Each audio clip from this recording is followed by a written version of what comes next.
Et celle-ci, elle est fort connue. Hein? C'est une des meilleures d'ailleurs, avec qui donne l'aspect de la maison mère.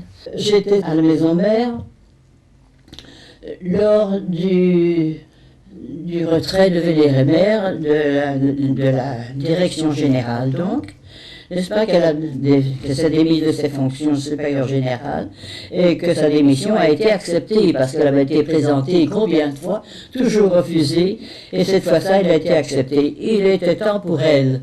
Elle était très fatiguée, elle était âgée et elle avait donné son maximum. Alors les supérieurs ont décidé, nous ne dirons plus Révérende Mère Salomé, ni Mère Salomé, ni rien du tout de ce genre. On va lui réserver un titre et nous l'appellerons toujours Vénérée Mère. Depuis lors, moi je ne l'appelle jamais, quand je parle de Mère Salomé, je parle de Vénérée Mère. C'est devenu pour moi un titre qui lui revient. Avant c'était Révérende Mère. Révérende Mère. Et puis après, je ne sais pas si on l'a respecté davantage ou c'était pour ceux qui venaient. On a dit Vénérée Mère. On l'a vénérée comme ça, comme une sainte, quoi. Parce que elle avait donné beaucoup et puis, je sais pas, elle nous faisait l'effet de... c'est pas d'une sainte personne, quoi, qui était... c'est la fondatrice. Mère Marie Salomé est élue supérieure générale à 35 ans. Elle laisse ses fonctions en 1925, elle a alors 78 ans. Elle restera à Saint-Charles jusqu'à sa mort 5 ans plus tard. C'est là qu'elle accueillait les sœurs il y a 60 ans ou plus. L'une d'elles est presque centenaire. Elle raconte au fil de leur mémoire. En ce moment-là, elle n'était donc plus supérieure générale, mais la nouvelle postulante, elle aimait bien faire connaissance avec elle, comme elle était toujours été. Elle avait eu l'habitude de faire venir chez elle. Alors, je suis allée aussi. En entrant, elle me reçut comme une grand-mère. Hein? Elle reçoit la petite fille. J'avais 19 ans à ce moment-là. Elle me dit, vous voilà, vous êtes bien jeune. Vous avez bien l'air d'un petit cochon rose. Alors à la maison, vous avez encore des frères et des sœurs? Ah oui, ma révérende mère, nous sommes 8. Et moi, je suis la deuxième. J'ai encore la petite sœur la plus jeune, à 8 ans. Les autres, 10 ans, 11 ans, 13 ans, sont encore tous des enfants. Oh, alors, vous avez certainement dû aider votre maman avec le raccommodage et les petits pantalons. Moi, je me effrayais à ce moment-là.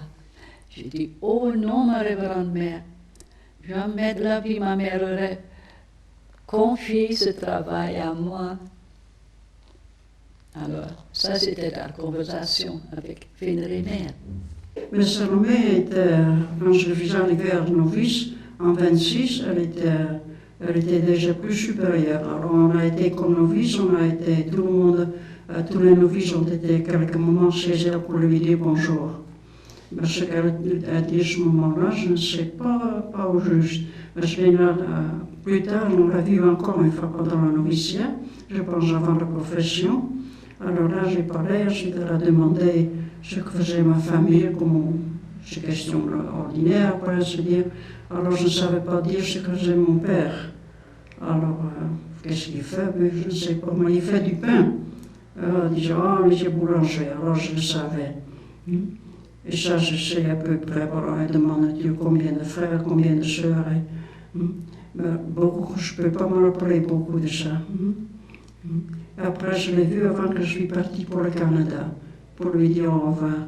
Elle m'a donné une image. Et moi, je l'avais dans la main pour partir. Hein. Alors, elle me disait, il faut cacher cette image, mon enfant.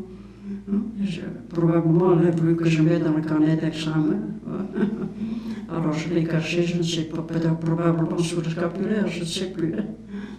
Et là, c'est la dernière fois que je l'ai vue, parce que ça c'était avant que je partais pour le Canada. Et quand je suis revenue, elle n'était plus. Et quand je suis arrivée en Afrique, toute notre caravane est arrivée malade parce qu'on a été contaminé sur le bateau. Et tout le monde, on était 10 Hollandaises, et en arrivant, elles sont presque toutes dû coucher. Mais moi, je ne voulais pas me coucher parce qu'on m'avait dit, c'est pas sûr que vous pouvez rester, vous n'avez pas beaucoup de santé. Donc, j'ai dit, je ne me couche pas, je ne suis pas malade. Après 2 jours, peut-être, je ne sais pas exactement, je rencontrais Vénérimère, grand-mère à ce moment-là, qui me dit, ma petite, vous êtes malade, allez trouver la maîtresse et puis vous allez vous coucher. Et quand j'ai été couchée, j'ai été en effet très malade, et Vénérimère, de grand-mère, venait tous les jours, le bon Dieu, après sa routine, en 3h15, elle venait me visiter, voir comment ça allait. Je trouvais ça extraordinaire qu'elle avait le temps de faire ça. Et quand elle pouvait une ou l'autre fois pas venir, qu'il y avait quelque injustice, elle ou autre chose, alors elle se faisait s'excuser qu'elle ne venait pas. Nous arrivons à Saint-Charles, et Mère de la Rédemption, qui était maîtresse des novices, nous attendait et nous a dit normalement, il serait juste que vous saluiez tout de suite Mère Salomé, qui est la maîtresse de maison. Mais comme il est très tard, vous allez souper, vous coucher, et demain matin, nous irons voir Vénérimère. Vous connaissez les lieux, il y avait la chambre, une antichambre et le corridor.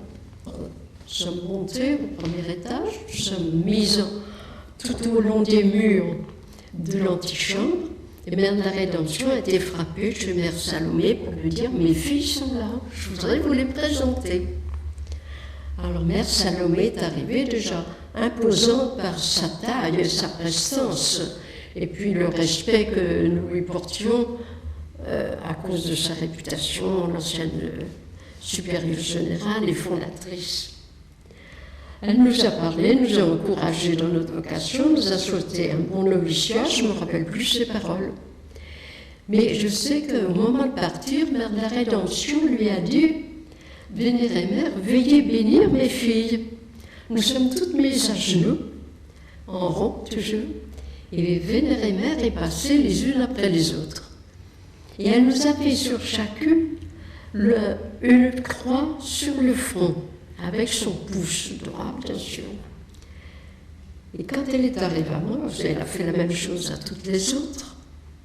Elle a fait une croix si ferme, si profonde, que je la sens encore sur mon front. Quoique je sois vieille, je sens encore cette croix qui m'enfonçait dans ma vocation, qui me pénétrait jusqu'au... Et ça m'a fait réfléchir. J'ai senti le sérieux d'une vocation religieuse, d'un engagement que nous allions prendre. J'ai fait profession en 1928. Et puis, je suis restée à la maison mère un moment, en attendant que mes papiers pour le voyage arrivent. Et alors, une sœur me dit, vous savez, Mère Salomé, elle aime beaucoup les jeunes. Vous devez aller la voir.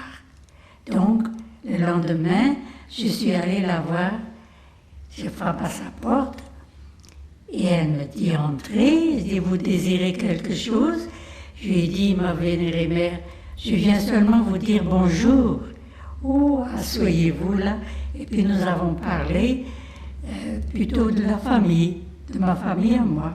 Mais elle s'intéressait à tout, aussi bien à la vie religieuse qu'à la famille. Elle s'intéressait à tout, Vénérimère. Vous allez au mois de août, prendre le bateau. Vous avez le mois de mai, juin, juillet et le commencement de août. Voulez-vous prendre sur vous notre vénéraire, lui apporter tout le matin le déjeuner, midi dîner, soir 16 heures, souper. Elle était si contente de me connaître que j'étais la fille du frère de mère Mechtilde et que ce François de Borgia était aussi la même chose, cousine germaine, des Thérèse, cousine germaine, or leur mère ou leur père étaient frères et sœurs de mon père. Ça la rajeunait et elle aimait ça, à parler. Je n'avais pas besoin de parler. Elle parlait, elle était si contente. Parmi nous se trouvaient les nièces de deux vénérables mères de la congrégation. Sœur Jeanne de Chantal, nièce de Mère Marie de l'Espérance, et Sœur Marie-Paul, nièce de Sœur Saint-Victor. Et tout de suite, Mère Salomé a dit ce qu'elle pensait d'elle, qu'elle les connaissait, etc. Ça m'a beaucoup frappé de voir cette vieille religieuse qui connaissait toutes les sœurs de la congrégation et qui leur était présente. Il y en avait une de la caravane qui était comique comme tous ces Sangodiosas. Je ne sais pas si vous l'avez jamais connue. En sortant, elle me dit c'est dommage qu'elle n'ait pas une tante religieuse, sœur blanche. Mais ça nous avait frappé vraiment l'attention qu'elle portait aux sœurs. Ces sœurs ont fait leur noviciat avant juin 1925. Mère Marie Salomé était supérieure générale. Elles disent à quelle occasion elles l'ont rencontrée. Je la vois toujours en haut de l'escalier, nous recevant les grands bras ouverts, avec toujours ses lunettes sur le nez. Et ben, elle nous a reçus comme ça. Je pense qu'elle avait besoin des lunettes, ou bien quand elle regardait loin, mais quand c'était près, c'était toujours comme ça. Je ne sais pas pourquoi. Bon, bien sûr, on allait chez elle, oh, mais seulement à la retraite. Hein. On y allait, à moins qu'on ait des raisons particulières. Alors, bien sûr, la porte était toujours ouverte. Mais autrement, on y allait. Elle ne nous recevait que quand on faisait sa retraite annuelle. Mais on la rencontrait dans les couloirs. Et on la regardait toujours. Elle avait toujours ses lunettes sur le bout du nez. À Biskra, j'ai eu pas mal d'ennuis. On m'a alors rappelé à la maison mère. Et là, j'ai de nouveau vu Mère Salomé, qui m'a dit, c'est moi qui ai demandé à vous recevoir, à vous le faire amener à Alger, à Saint-Charles, parce que si vous n'êtes pas sage, c'est moi qui vous gronderai. Et j'étais très heureuse pendant ce temps à Saint-Charles. Pendant 6 mois à peu près, j'étais à ce qu'on appelle l'économat d'en bas. Il fallait préparer les desserts, les parts de viande, etc.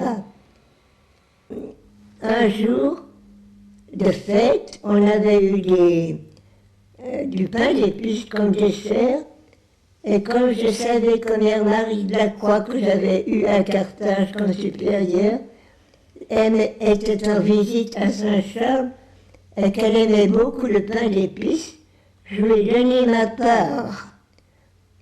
Et je l'ai mis à sa place au réfectoire. Mais ça n'a pas plu à la maîtresse novice qui est allée se plaindre à Vénérimère. Et Vénérimère m'a appelé et m'a demandé pourquoi est-ce que vous donnez 2 desserts aux sœurs. J'ai dit je n'ai pas donné 2 desserts aux sœurs, j'ai donné ma part de pain d'épices à Mère Marie de la Croix, et c'est tout. Et c'est tout? Oh, bien alors, vous êtes pardonné d'avance parce que moi aussi j'ai donné ma part à Mère Marie de la Croix. Bon, j'étais tranquille là-dessus. Le noviciat était d'un côté et la maison mère était de l'autre. Et Mère Salomé avait sa chambre du côté de la maison mère. Mais tous les jours, vers 3 heures, Elle allait s'asseoir sur une petite chaise qui était sur la galerie, là. Et quand elle voulait descendre au réfectoire, pour ne pas faire le grand tour, elle venait me demander de l'accompagner pour qu'elle ne donne pas le mauvais exemple. Alors on descendait ensemble au réfectoire. Oui. Ce Florentine allait avec le novice porter le linge à la Saint-Charles. Et alors, elle avait parlé avec les novices et ça, elle ne pouvait pas. Et tante Vénérimère était dans sa chambre, elle avait vu ça de sa chambre, et alors elle avait appelé ce Florentine, et elle a dit, qu'est-ce que vous avez parlé avec le novice? Vous savez bien que ça, c'est pas permis. Alors Florentine a commencé à pleurer. Et elle est partie. Et alors, et le soir, Vénérimère l'a appelé. Il a reçu une belle petite image. Alors, tout était bien de nouveau bien. À Biskra, j'avais été très malade. Et j'étais revenue donc à l'époque de la retraite. Et je vais chez Vénérimère. Elle me dit, mais ma pauvre enfant, qu'est-ce qu'on a fait de vous? Je ne dis rien, moi j'avais beaucoup maigri, il faisait très chaud à Biskra. Et je dis, mais j'ai été malade. Alors elle dit, on m'a dit que j'avais une grippe intestinale. Mais ce n'est pas une grippe intestinale, c'est la typhoïde, la paratyphoïde. Oh, on n'en savait rien, moi. Alors elle dit, je vais pas, vous allez aller en Belgique, vous reposer un peu, mais je ne veux pas que vos parents vous voient comme ça. Je ne veux pas qu'ils vous voient comme ça. Vous allez d'abord vous arrêter à Lyon. Dans un mois, si vous êtes convenable, vous irez en Belgique. Elle avait du cœur. Hein. Elle avait du cœur. Elle était bonne pour les sœurs. Mère Salomé m'a appelé une fois parce que j'avais une maladie. Tous les dents branlaient. Alors elle m'a fait appeler, je me suis dit maintenant elle va me renvoyer. Parce que je devais aller 10 fois à Alger pour un traitement. Alors, c'est en tremblant que je suis entré chez elle. Alors elle m'a demandé, est-ce que vous avez peur? J'ai dit, oui, j'ai peur de ce que vous allez dire. Alors elle a dit, qu'est-ce que vous craignez alors? J'ai dit que vous allez dire que je n'ai pas de santé, mais j'ai très bonne santé. Je n'ai pas bonne mine, mais j'ai bonne santé. Alors elle m'a pris les 2 mains pour me rassurer. Elle m'a demandé seulement, qu'est-ce que vos parents feraient dans ce cas? Mais j'ai dit, on me ferait traiter. Eh bien, elle a dit, alors on vous fera traiter aussi à Alger. Mais Salomé, ce jour-là, elle descendait pour la cérémonie. Alors, c'est elle qui nous a mis l'anneau au doigt et le crucifix. Après, nous devons monter devant sa chambre pour recevoir notre nomination. Et nous étions nommés, j'étais nommée aux ATAF, avec d'autres sœurs, d'entre autres sœurs Jeanne de Valois, que nous avons souri ensemble. Mais cette sœur n'est pas venue aux ATAF, elle m'a laissée seule. Après, quand elle n'était plus supérieure, c'était Mère Saint-Jean qui était supérieure générale. Alors elle nous disait, allez chez Vénérimère, nous disions toujours Vénérimère. Et moi, je n'osais pas aller, je ne suis pas allée. J'étais peureuse. Maintenant, je regrette. Trop tard. Ce temps-là qu'on faisait la profession perpétuelle après 3 ans. Mais alors, entre-temps, je suis partie, me demander entre le Vénérimère et Mère Salomé si j'étais admise pour mes vœux perpétuels. Elle me répondit, mais sorte que vous êtes, est-ce qu'on va vous renvoyer si loin, si vous ne pouvez pas faire votre profession? Mais n'empêche, quand j'arrivais là, à Mombasa, Le supérieur a quand même dû demander d'abord si j'étais acceptée, n'est-ce pas, il devait le savoir. Et c'est elle qui m'a donné ma nomination pour aller au Kenya, là, et puis à l'Ouganda. Vous avez fait profession, donc vous êtes heureuse, et bien vous allez partir en mission. Et vous êtes encore très contente. Vous irez jusqu'à l'Équateur. Elle ne m'avait pas dit que c'était le Kenya. Le mois d'août, en 1925, nous avons pris tout le bateau. Nous étions 12 sœurs. Le chambord était vraiment plein. Ma première poste était Tiba. C'était très difficile pour moi. Ma supérieure me disait un jour, vous n'êtes pas un missionnaire, plutôt un carmélite, mais que dis-je, même pas une carmélite. Alors j'ai écrit Mère Salomé que je me voulais retirer. Par retour du courrier, kreeg ik une charmante lettre. Elle me consolait avec ces lettres et disait, vous êtes missionnaire, mais vous avez besoin de repos. Vous allez d'abord à la Massa où vous reposez et après on verra. À la Massa allait très bien, j'avais un uitstekende supérieur. Je suis restée 1 année. Et alors, notre référent de mère une lettre pour demander si je voulais aller à l'Équateur. Et j'ai lui écrivais, est-ce n'est pas un peu fit, parce que j'avais 1 année de profession. Mais elle disait, non, non, vous êtes un bon missionnaire. Et là, vous êtes à votre place. J'ai aimé l'Équateur. Je me suis découragée un peu. Mère Salomé, ayant appris ça, m'a appelée chez elle. Elle a mis ses mains sur mes épaules. Elle m'a interrogée, m'a dit, comment ça va ma petite sœur? J'ai répondu, pas trop bien, Marie-Grand-Mère. Et pourquoi donc? Parce que je suis ici venue chez les Sœurs Blanches par amour. Je trouve que c'est très sévère. Maintenant, j'étais arrivée au terme de mon noviciat. J'aurais voulu faire profession comme les autres. Et on me dit que ce serait bien d'attendre encore 6 mois. Je ne suis pas d'accord. Je me sens découragée. Pour vous ouvrir mon cœur comme je voulais, n'est-ce pas? Et je l'ai ouvert. Enfin, tout ce que j'ai dit, je ne sais pas si j'ai tout dit, mais enfin, je suis quand même restée un très grand moment avec elle. Et puis, je l'ai trouvée vraiment une mère. Quelqu'un qui comprend qu'on peut avoir de la peine. Et puis, elle m'a encore encouragée. Elle m'a parlé sûrement une demi-heure, mais je ne me rappelle plus, mais combien les mères savaient faire doucement.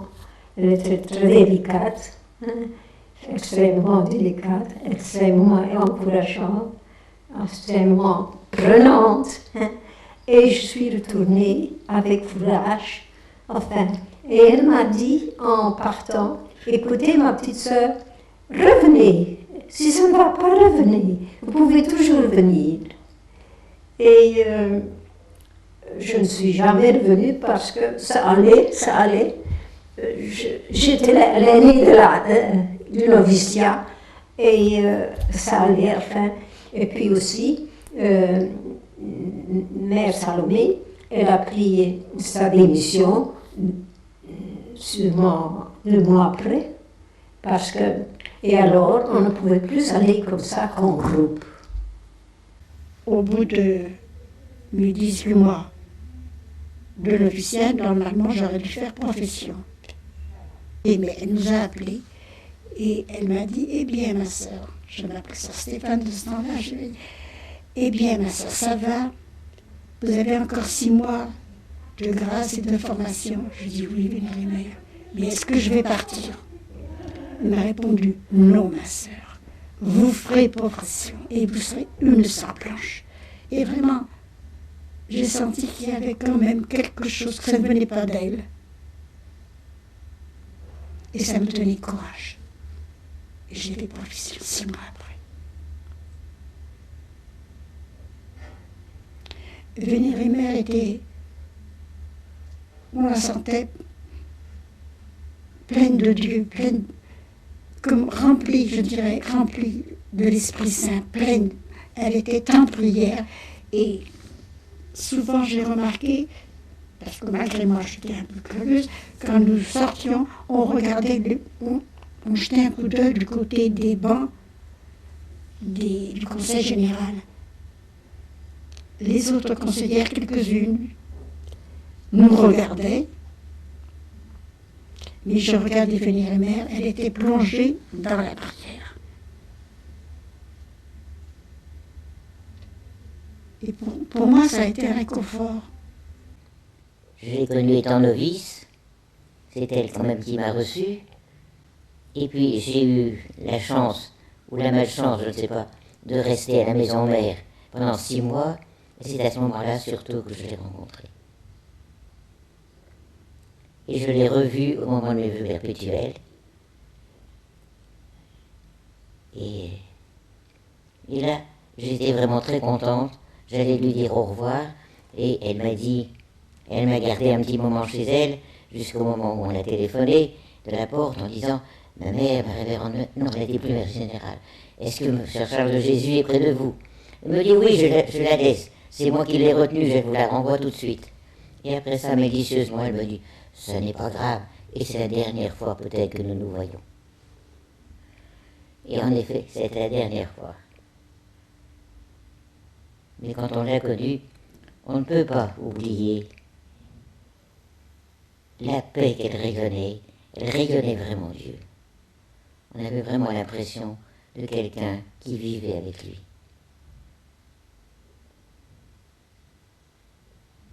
Et elle me manque toujours. Quand j'étais novice, préparer l'autel, je ne suis pas inclinée devant le Saint-Sacrement, et elle était là au fond de la chapelle, et je me souviens, c'était à l'oratoire. Et à ma sortie, elle me dit « Est-ce que vous vous êtes rendu compte que vous n'alliez pas saluer le Saint-Sacrement? Je vous en prie, dans votre travail, voyez-le d'abord. Il est présent là à tout ce que vous faites. » Et ça m'a vraiment marqué. Et ça m'est resté, en somme, presque comme une chose, un idéal spirituel qu'il fallait essayer de réaliser, de vivre toujours dans la présence de Dieu. Ça. Et elle le disait si simplement qu'on sentait que pour elle c'était sa vie. Parce que je me suis dit aussi, sur le moment, je me suis dit, mon Dieu, j'ai une réflexion en plus en moi. Mais après j'ai compris. Et quand je suis partie en Hollande, elle m'a dit, elle savait que ça me coûtait terriblement, elle m'a dit, ne regrettez rien. Vous verrez que ça vous fera du bien d'avoir approfondi votre vie religieuse.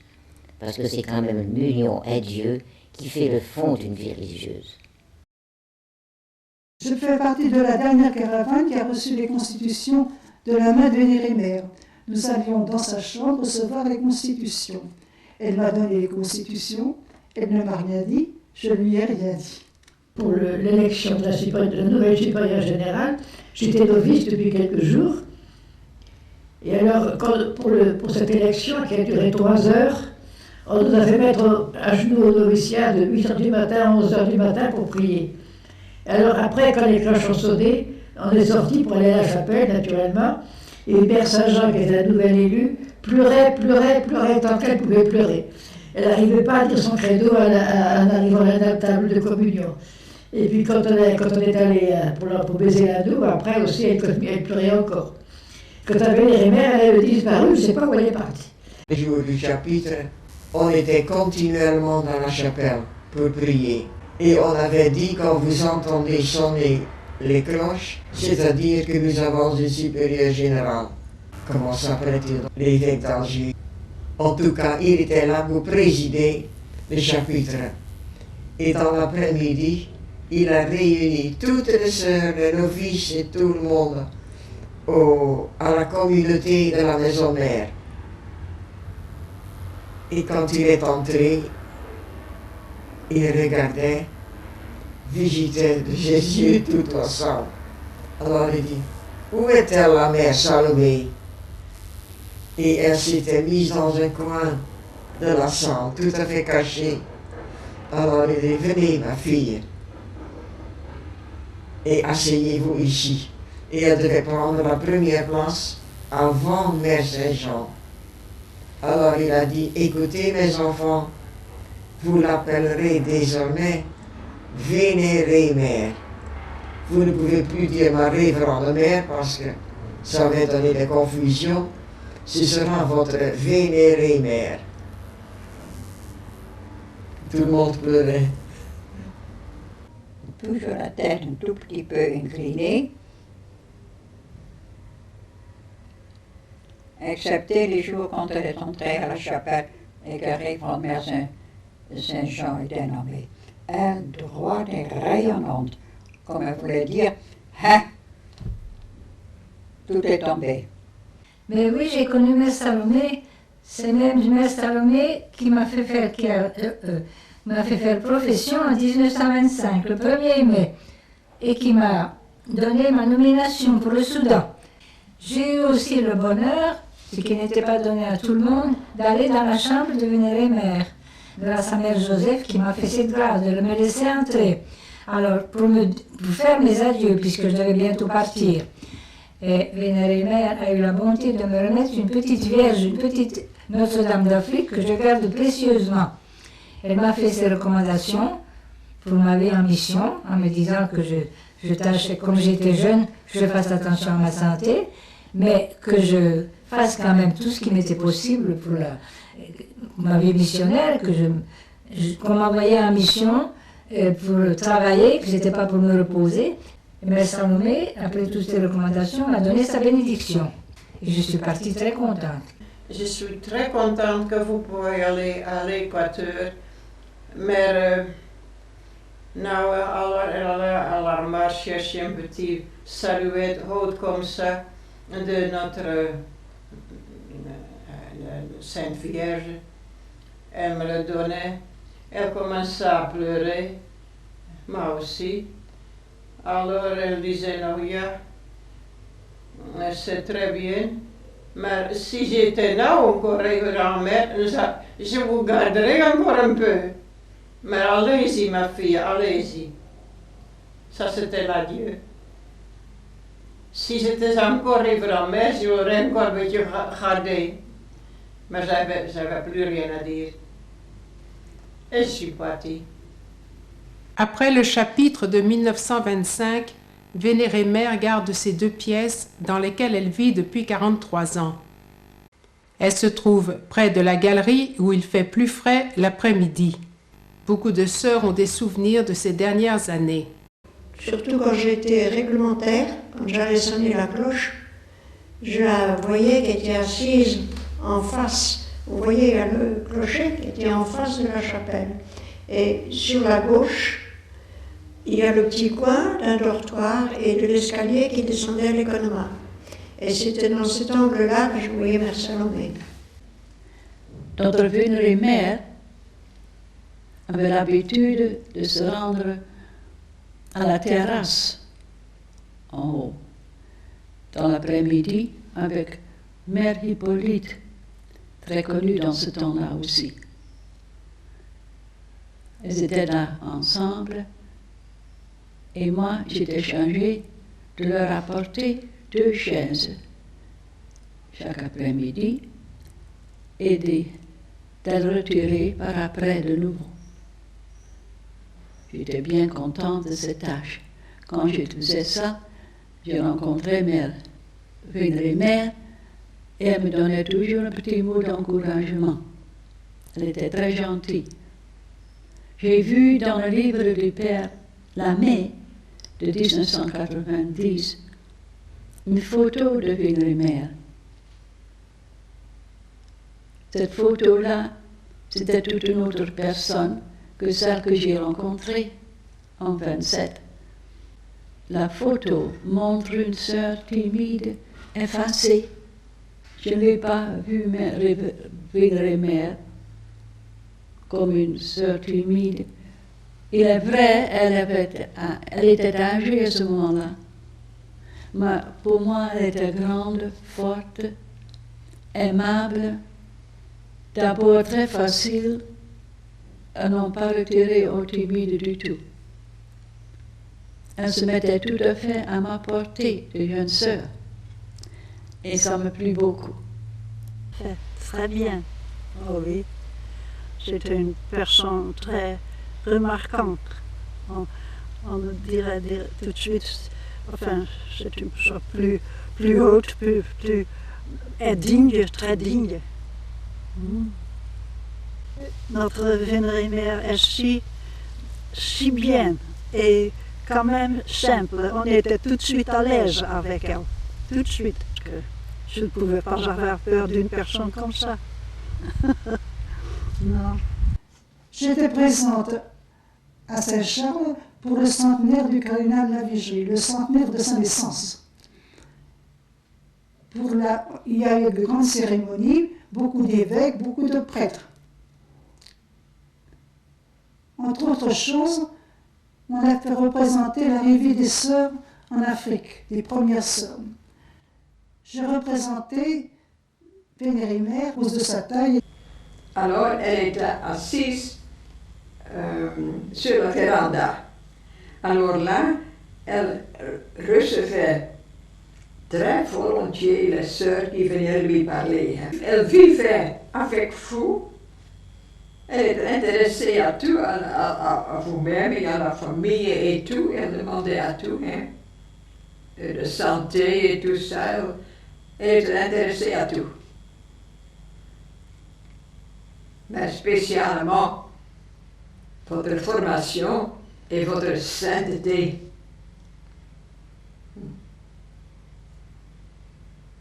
Elle est sainte, ma fille, comme le cardinal nous a dit. Un beau jour, une maîtresse venait m'appeler et me disait « Ma sœur, vous pouvez aller voir notre Vénérimère. Elle est assise sur la terrasse. » Et nous étions 3 novices, mais de nom je ne me rappelle plus. Alors, vous pouvez imaginer quelle joie que c'était pour nous. J'avais toujours désiré ça l'enquête voir. Alors, il disait, d'où venez-vous? Alors, je disais, de la Hollande. Alors, elle disait, Pays-Bas, je connais. Alors, elle disait, je vais vous raconter une petite histoire. Écoutez, lorsque j'étais jeune fille, j'étais bergère et je comptais les moutons. Lorsque j'étais jeune professe et j'avais responsabilité, alors je comptais tout le soir de sabot. Alors, après, elle disait, soyez de vraies sœurs, de vraies bonnes novices, de bonnes professes et de vraies filles du cardinal Lavigerie. Alors, on disait au revoir. Mais ça m'a fait impressionner que je me rappelais toujours sa humilité et sa simplicité. On nous a accompagnés pour la saluer. Elle se trouvait sur la terrasse, à côté de sa chambre, à l'extérieur. Et elle était occupée à défaire des robes qui avaient été données, des robes de mariée qui avaient été données. Et ces robes, une fois qu'elles étaient défaites, on en faisait des ornements. Alors elle a laissé un moment son travail, elle nous a bien regardés, elle nous a dit « J'espère que vous faites bien votre noviciat. Il faut continuer. » Et elle a dit à une sœur qui était dans notre caravane, sœur Sainte Aristide, elle était canadienne, « Comme vous avez donc les yeux noirs. » Elle a dit comme ça en riant. C'est vrai, elle avait des yeux comme des billes, vous savez, très très noirs, comme des cerises.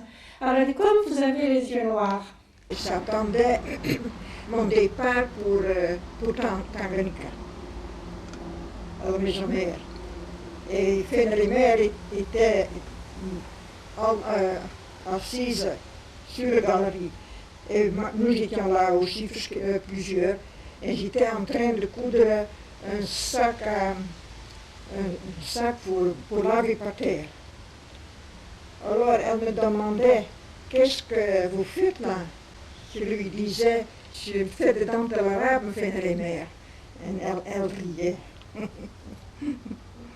Je connais de mes consoeurs qui allaient chez Mère Salomé, comme j'aurais juste une grande sœur, lui raconter leurs petites aventures et amuser Mère Salomé qui riait volontiers de toutes ces petites aventures, n'est-ce pas? Mais moi, je ne peux pas les raconter, je les ai entendues à ce temps-là, mais je ne saurais pas vous les renommer. Mais Vénérémère aimait bien rire. Quand la petite novice, comme elle disait, allait lui raconter des histoires, n'est-ce pas? C'était toujours des histoires de noviciat. Eh bien, ça l'amusait beaucoup. Elle était très cordiale, très simple, d'une simplicité tellement cœur à cœur là, quand elle parlait avec ça. Vénérémère, comme ça, on la voyait sur la galerie, qui nous regardait défiler quand on était novice. Je me rappelle encore bien d'avoir avec son petit sourire, et puis toujours les mains bien en ordre, jamais pas d'ordre. Et après les dernières années de sa vie, elle allait toujours sur la terrasse, en haut. Alors là, quand on passait, on allait pendant les retraites, quand on passait, on la voyait. Elle nous disait toujours un petit mot en passant. Mais c'était tout. Et pour la messe, je me rappelle, elle était toujours à la tribune. Elle avait sa place spéciale. Un prie-Dieu sur le côté gauche, et là, c'était la place de Vénérémère, et elle n'allait pas y toucher. Quand j'étais novice, j'avais l'emploi de la tribune. Et j'avais oublié un petit balai pour nettoyer un peu comme ça. Et voilà que je l'avais laissé sur la chaise de Vénérémère. Mais je ne le savais pas, puisque je ne savais pas que nous n'allions pas là-bas. Pendant le office, on n'y était pas, alors on ne savait pas. Et elle avait dit, est-ce que c'est à Vénérémère ou bien à une maîtresse? Parce que Julien Marie, elle allait souvent. Et alors, elle a dit, oh, je voudrais bien voir cette petite novice. Et quand je suis arrivée, je me suis mise à genoux, j'ai fait ma courbe. Elle m'a dit, approchez-vous, approchez-vous. Alors, je me mettais près d'elle. Alors, elle dit, mais ce n'était pas très bien d'oublier quelque chose comme ça, parce que si plus tard vous êtes cherché des femmes, il faut savoir faire comme ça aussi, comme les autres doivent le faire. Voilà, un jour, je rencontre Vénérémère. Elle me voyait monter l'escalier et me demandait la raison, ce qu'il allait faire. Je lui raconte, explique. Une sœur veut m'aider avec la prononciation française.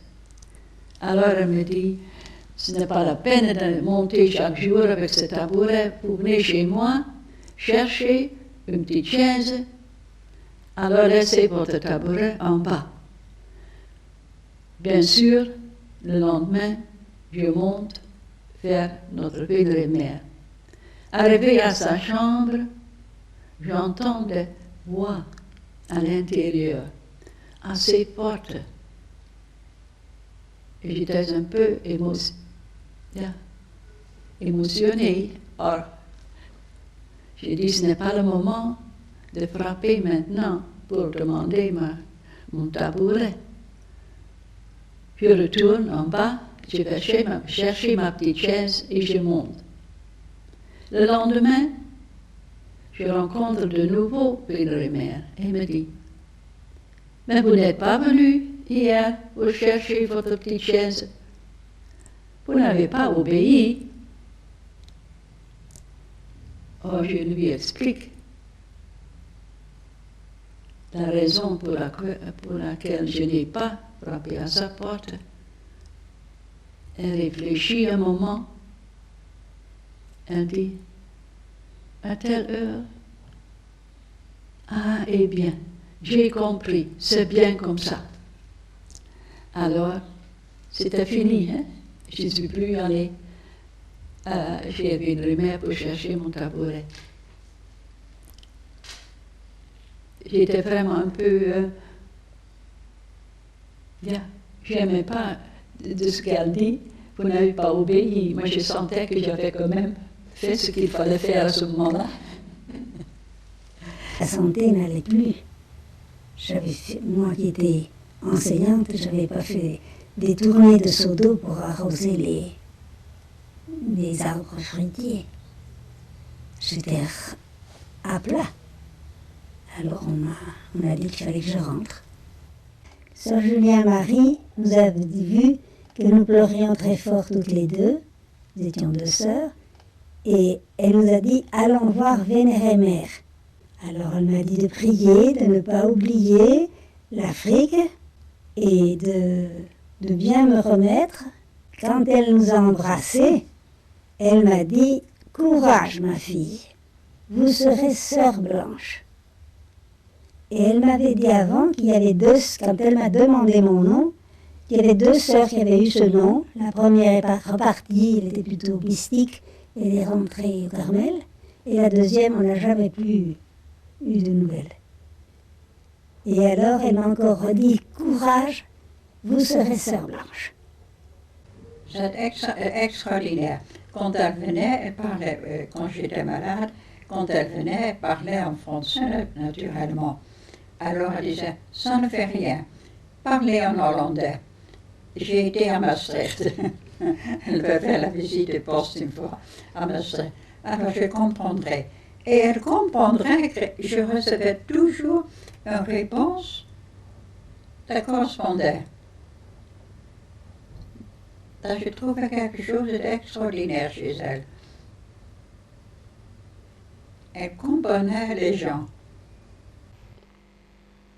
Vénérémère reçoit les sœurs jusqu'à la fin de sa vie. Elles vont la voir et répondent à ses questions. Sœur Myriam de Nazareth rejoint la nouvelle fondation de Londres pour apprendre l'anglais. Sœur Katharina est la première sœur allemande à passer à la maison mère après la guerre. Toutes les sœurs allemandes avaient été expulsées d'Algérie en 1915. Vénérémère, je suis nommée en Angleterre. Que je suis donc heureuse, j'ai tellement voulu aller en Angleterre. Elle était ravissante. Arrivée à la maison mère, oui, j'étais reçue de tout le monde, de toutes les sœurs, mais j'avais aussi hâte de voir mes Salome. Alors, sans retard, je suis allée aussi chez mes Salome pour la saluer. Elle était assise sur la véranda devant la grande chapelle. Elle avait l'air si heureuse, si plongée dans la prière sur le Dieu, parce qu'elle est unie à Dieu. Elle avait l'impression vraiment d'une âme unie au bon Dieu. Alors, elle m'a raconté des choses, et moi je racontais des bons voyages. Alors, elle m'a dit, ma soeur, vous êtes vraiment heureuse, vous avez la chance d'aller si vite en mission. Et ça, c'est vrai, pour ça, moi aussi, je remercie le bon Dieu. Alors, c'était ma première rencontre avec notre mère Salome. Et je remercie le bon Dieu de l'avoir vue avant, parce qu'après quelques semaines, peut-être 6 semaines, elle est morte. Je ferme les yeux et je la vois encore à sa place, vous savez. Oui, elle était la première à aller communier, là. Après, je lui dis, j'accompagnais le père qui lui portait la communion, oui. Alors je l'ai vue jusqu'à la fin, oui. Je n'étais pas là quand elle est morte, je venais juste de voir mon changement. À la dernière retraite, en 1830, Mère Salomé était très malade déjà. Le soir de notre arrivée, on faisait la lecture spirituelle de la communauté de la Maison Mère et on a entendu un petit peu de remue-ménage au-dessus de notre tête, au premier étage. Et on a su assez vite que Vénérée Mère avait eu comme une syncope et un malaise, et toutes les infirmières étaient accourues. Enfin, on avait fait beaucoup de remue-ménage. Ça s'était remis, puis nous sommes entrés en retraite, et un jour on a dit Vénérée Mère est très mal. Et cette fois c'est fini, il n'y a plus d'espoir. Toutes celles qui sont présentes, vous allez monter, vous allez passer dans sa chambre. Vous ne dites pas un mot, vous lui baissez la main. On a passé devant elle, devant son lit de souffrance, la veille de sa mort. Alors de temps en temps, il disait « Priez pour moi », comme ça, tout doucement.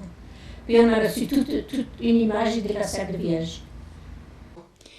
Pendant la retraite de profession, Vénérée Mère vivait ses dernières heures.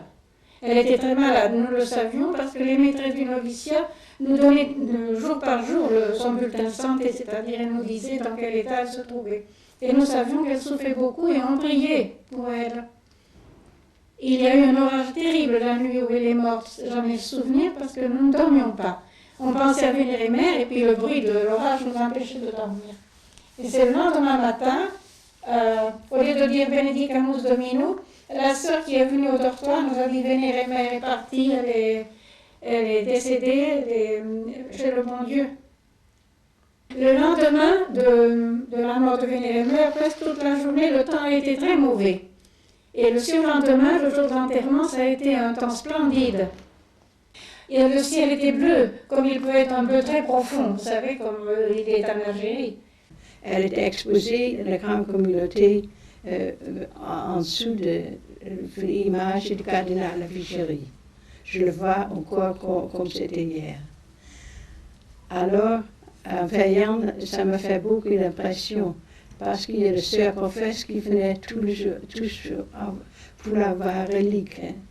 On a demandé que les novices veillent, celles qui pouvaient, hein, celles qui voulaient et qui le pouvaient. Alors, bien sûr, moi je me suis fait inscrire, et puis on a fait notre heure d'adoration, et j'ai la croix de mon chapelet, elle l'a tenue pendant 1 heure. Alors on est venu nous demander, celles qui ont déjà veillé Vénérée Mère, quelles sont celles qui pourraient y aller.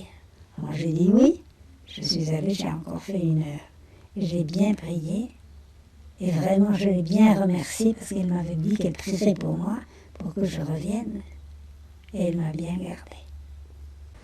Alors après, on a vu, bien sûr, elle était exposée à la communauté quand elle était morte. Alors, il y avait beaucoup d'enfants qui venaient comme ça, qui l'avaient connue. C'est Charles. C'est beaucoup Vénérée Mère. Je ne sais plus si c'est Mère Saint-Jean elle-même, qui était supérieure générale à ce moment-là, ou bien si c'est une autre mère qui nous en a parlé.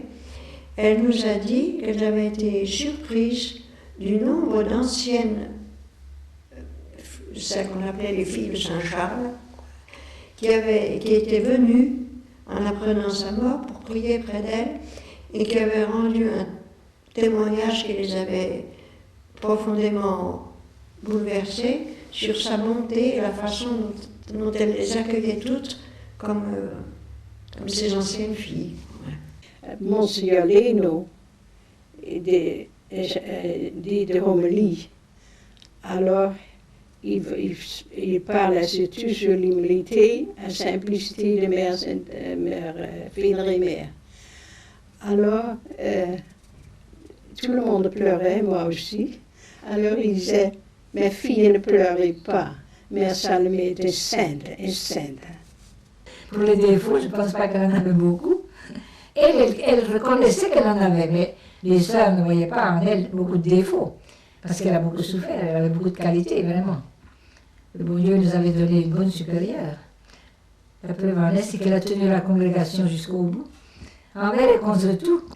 Et moi, je suis sûre qu'elle en avait comme tout le monde, mais moi, très peu. Et moi, j'en ai beaucoup.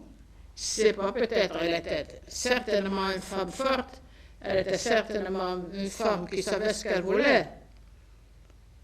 Ça, j'en suis sûre, mais ce n'est pas un défaut. Ce sont des grâces, plutôt. Elle en a reçu beaucoup, je pense. C'est un défaut. C'est un grand défaut qu'elle était à tout le monde. Moi, j'aimais beaucoup le cardinal. Mais je me disais, pour notre vie courante, c'est quand même elle qui a donné l'impulsion à la congrégation. Je pense. Elle s'en défendait. Pour elle, c'était le cardinal qui était tout. Elle avait une façon de parler du cardinal qui était vraiment extraordinaire. Mais pour nous, malgré tout, notre fondatrice, c'était Mère Salomé. Je me rappelle entendre le glas, et ça m'a fait vraiment une impression que maintenant c'est fini. Mais on a parlé pendant ces jours-là, qu'elle est vraiment le dernier jour, on a parlé d'elle. Et ça, je me rappelle qu'on parlait d'elle, mais plutôt de sa maladie, que ça pourrait se finir, etc. Mais je ne connaissais pas assez Mère Salomé comme je la connais maintenant, c'est-à-dire comme après que j'ai approfondi ce qu'elle a dit, ce qu'elle a été, ce qu'elle a fait, ce qu'elle est pour nous. Alors maintenant, je peux dire que je l'aime beaucoup plus que dans ces 60 ans. Dans ce temps-là, quand j'avais 20 ans, et maintenant que j'ai 80 ans, que j'ai lu beaucoup d'elle, que je l'ai vraiment, que je l'apprécie beaucoup, que je l'aime, que je me rappelle ces choses que j'ai lues